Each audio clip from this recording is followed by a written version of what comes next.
Moi, ce que j'aimerais, c'est quitter cette vie. Ce que je voudrais vraiment, c'est retourner chez moi. Rien que dans ce quartier, il y aurait 500 petits mendiants comme lui.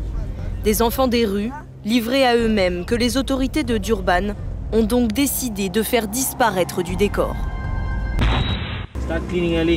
On commence à nettoyer très tôt, comme ça on est tranquille pour la journée.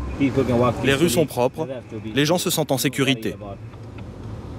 Et pour la Coupe du Monde, vous ferez pareil?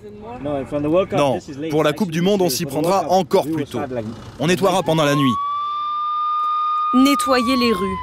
Et les SDF qu'il faut cacher aux yeux du monde en priorité, ce sont les enfants. Mais il n'est pas facile de leur faire la chasse. Dès l'arrivée de la police, ils se dispersent souvent comme une volée de moineaux. Pendant l'interview, une voiture blanche s'arrête à la hauteur du capitaine. À l'intérieur, le maire de Durban en personne. À la vue de notre caméra, il semble furieux. Il ne faut pas montrer ça aux médias. Mais j'ai l'autorisation de mon chef. Qu'est-ce qu'ils font là? Ils filment votre travail? Oui, mais mon chef m'a dit que c'était OK. Ah ouais, eh bien je vais lui dire 2 mots à ton chef.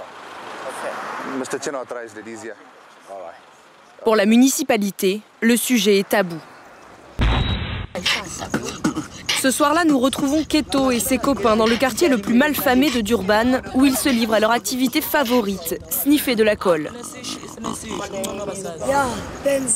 Ça, c'est du solvant. Mais Faut pas sniffer ça. Ça sert à nettoyer les vitres.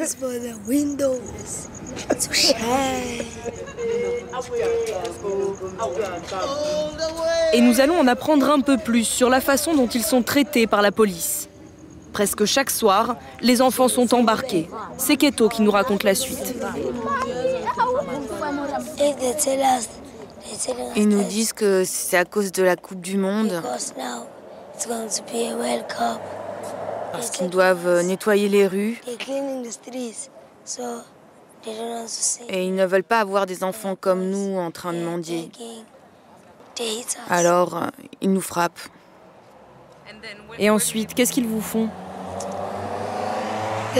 Ensuite, ils nous emmènent très loin de la ville, dans leur camion, et ils nous larguent là-bas. Et comment tu fais pour rentrer?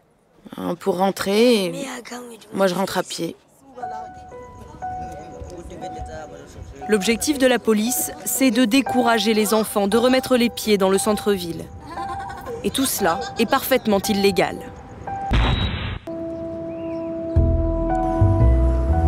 Face à ces rafles, ces enfants n'ont personne pour les défendre.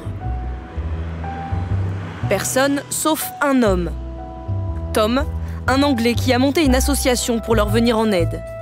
Ça fait une vingtaine d'années qu'il vit à Durban. Depuis quelques mois, il fait tout pour dénoncer les abus de la police. Il y a quelques semaines, voilà la scène qu'il a réussi à filmer avec son téléphone. Un camion grillagé avec à l'arrière 3 adolescentes raflées par la police. Hé les filles, vous avez quel âge? Moi j'ai 15 ans. 15 ans? 15 ans et toi, 16? Vous avez été arrêtés parce que vous dormiez dehors, c'est ça? Oui. C'était enfin la preuve qu'il cherchait. Et grâce à cette vidéo qui a fait scandale à la mairie, les rafles se sont arrêtées dans la plupart des quartiers. On essaie de récupérer les enfants les plus accros à la colle. Et on les met au surf. Ça leur donne une nouvelle addiction. Parce que le surf et la colle, c'est pas vraiment compatible, non? Mais dans les semaines qui viennent, avec le grand nettoyage de la Coupe du Monde, pas sûr que les enfants des rues puissent encore s'entraîner sur les plages de Durban.